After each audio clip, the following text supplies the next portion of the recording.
پاکستان کے وزیر اعظم نے کہا ہے کہ حکومت سیاسی ہم آہنگی کے لیے تمام جماعتوں سے مذاکرات کے اصولی موقف پر قائم ہے۔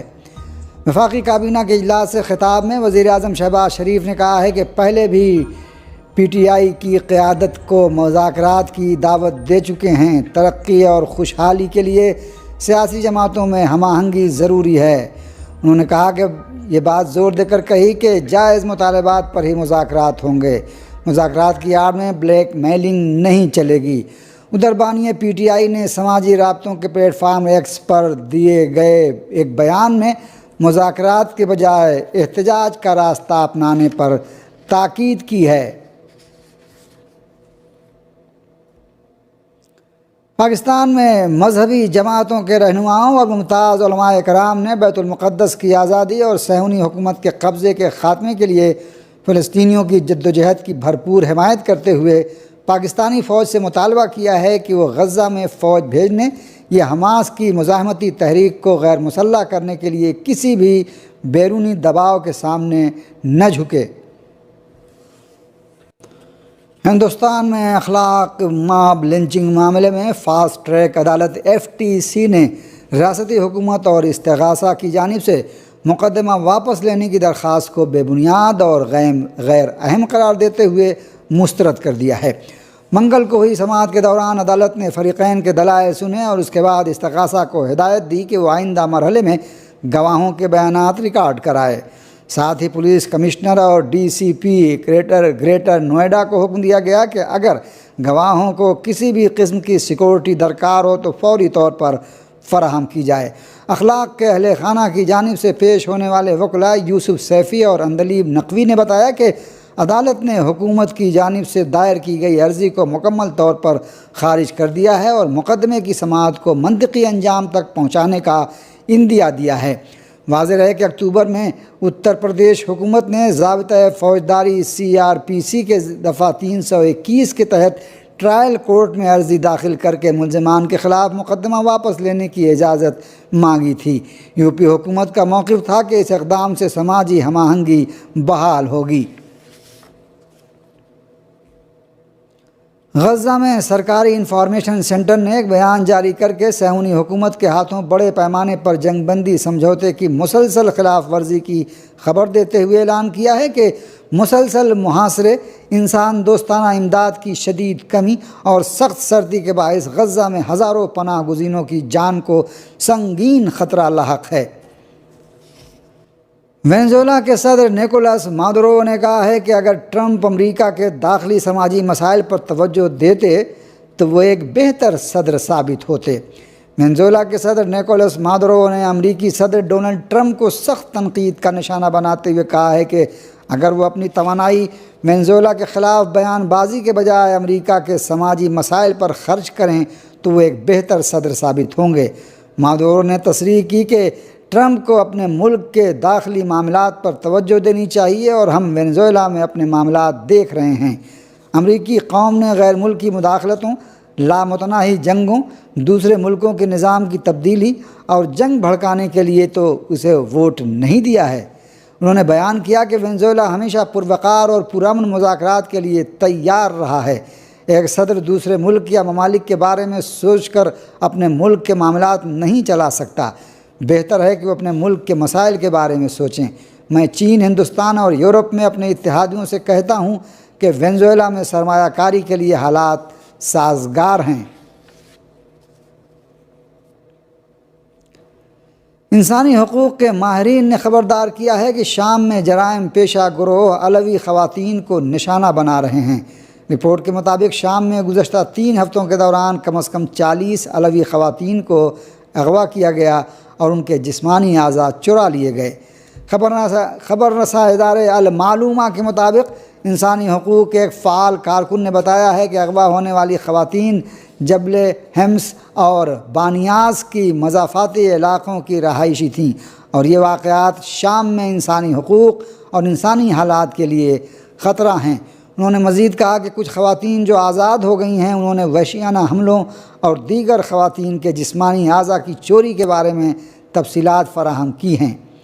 یاد رہے کہ بشار اسد کی حکومت کے خاتمے کے بعد سے شام میں الجولانی کی حکومت میں غیر مستحکم صورتحال، قتل و غارت اور انسانی جان و مال کے نقصانات میں شدید اضافہ ہوا ہے۔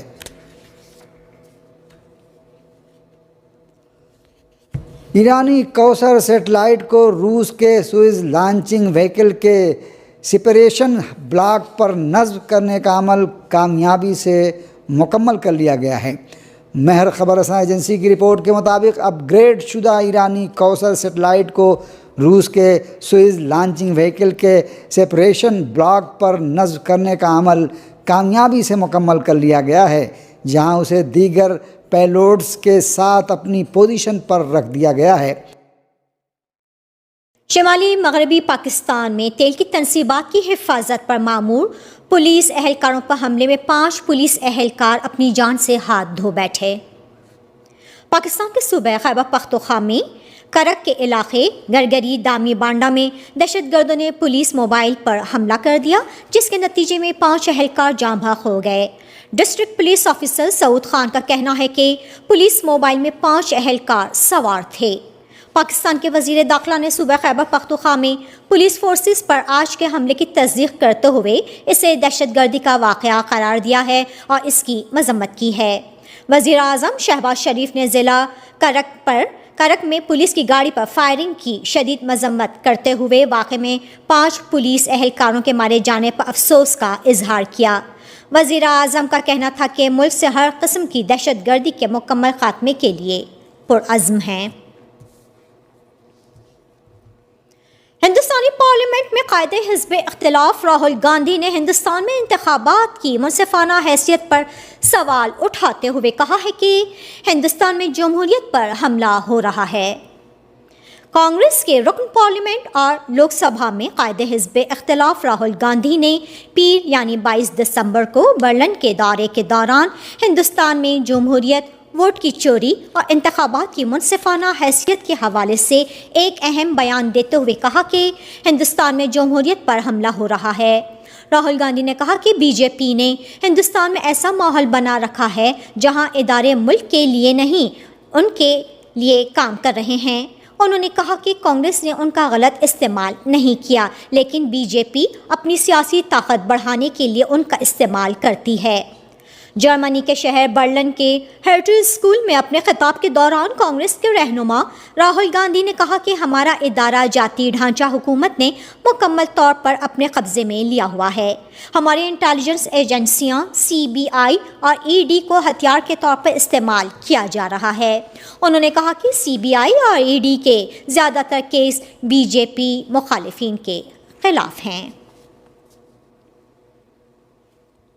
اقوام متحدہ کے ورلڈ فوڈ پروگرام کی رپورٹ میں کہا گیا ہے کہ افغانستان میں 1,70,00,000 افراد بھوک و افلاس میں سردیاں گزار رہے ہیں۔ رپورٹ کے مطابق افغانستان میں غذائی قلت کے شکار بچوں کی تعداد 40 لاکھ سے بڑھنے کا امکان ہے۔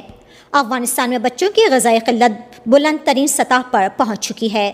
اقوام متحدہ کی رپورٹ میں کہا گیا ہے کہ افغانستان میں معاشی بحران نے بھی افغان عوام کی زندگی مشکل بنا دی ہے۔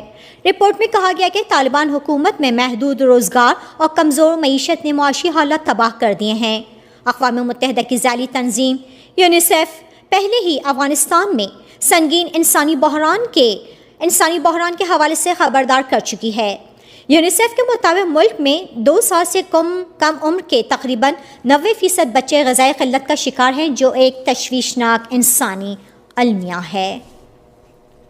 پاکستان اور برازیل نے افزائش حیوانات، ڈیری، میٹ پروسیسنگ اور ایگری فوڈ کے شعبوں میں 2 طرفہ تعاون کو مضبوط بنانے کے مواقع کی تلاش پر اتفاق کیا ہے۔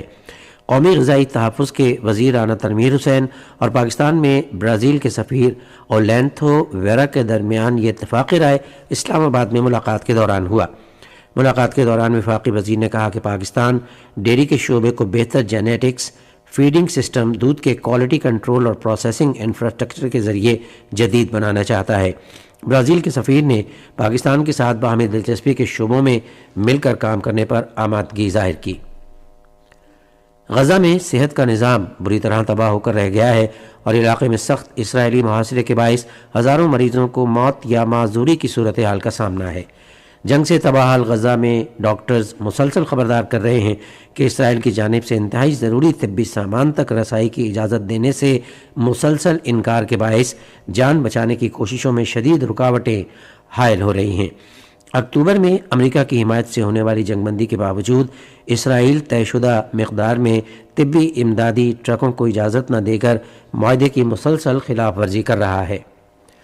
لیبیا کے آرمی چیف محمد علی احمد الحداد ترکیہ کے دارالحکومت انقرہ کے قریب ایک فضائی حادثے میں جاں بحق ہو گئے ہیں۔ طرابلس جانے والے طیارے نے رابطہ منقطع ہونے سے پہلے ہنگامی لینڈنگ کی درخواست کی تھی۔ طیارے کا ملبہ انقرہ کے جنوب مغرب میں پایا گیا۔ حادثے کی وجوہات معلوم کرنے کے لیے تحقیقات جاری ہیں۔ الحداد اعلیٰ سطح کے دفاعی مذاکرات کے لیے انقرہ میں موجود تھے۔ میکسیکو کی بحریہ کا ایک طیارہ ٹیکساس کے علاقے گالویسٹن کے قریب دھند کے باعث گر کر تباہ ہونے سے کم از کم 5 افراد ہلاک ہو گئے ہیں۔ میکسیکو کی بحریہ کے سیکریٹریٹ نے بتایا کہ حادثے میں ایک شخص لاپتہ ہے اور 2 کو زندہ بچا لیا گیا۔ سائبر جرائم کی روک تھام کا عالمی دن آج منایا جا رہا ہے۔ دن کا مقصد سائبر جرائم کے خطرات کے بارے میں آگاہی پیدا کرنا ہے۔ 19 سال سے کم عمر کھلاڑیوں کی ایک روزہ کرکٹ میچوں کی 6 فریقی سیریز 2025 کا پہلا میچ کل زمبابوے اور افغانستان کے درمیان ہرارے میں کھیلا جائے گا۔ پاکستان اپنے پہلے میچ میں اسی مقام پر ہفتے کو افغانستان کے مد مقابل ہوگا۔ ٹورنامنٹ کا فائنل اگلے ماہ کی 6 تاریخ کو کھیلا جائے گا۔ موسم۔ محکمہ موسمیات کی پیشگوئی کے مطابق آئندہ 12 گھنٹوں کے دوران ملک کے بیشتر حصوں میں موسم سرد اور خشک جبکہ شمالی علاقوں میں شدید سرد رہے گا۔ پنجاب کے میدانی علاقوں اور بالائی سندھ میں بدستور دھند چھائی رہنے کا امکان ہے۔ آج صبح ریکارڈ کیا گیا بعض شہروں کا درجہ حرارت: Islamabad 7 degree centigrade, Lahore 10، Karachi 18، Peshawar 9، Quetta -3، Gilgit 1، Murree 2 اور مظفر آباد 5 ڈگری سینٹی گریڈ۔ محکمہ موسمیات کی پیشگوئی کے مطابق سری نگر، لیہ، پلوامہ، اننت ناگ، شوپیاں اور بارہمولہ میں موسم شدید سرد جبکہ جموں میں موسم سرد اور خشک رہے گا۔ آج صبح ریکارڈ کیا گیا درجہ حرارت: سری نگر، اننت ناگ اور شوپیاں میں -2 degree centigrade, Jammu 7، Leh -7، Pulwama اور بارہمولہ میں -1 ڈگری سینٹی گریڈ۔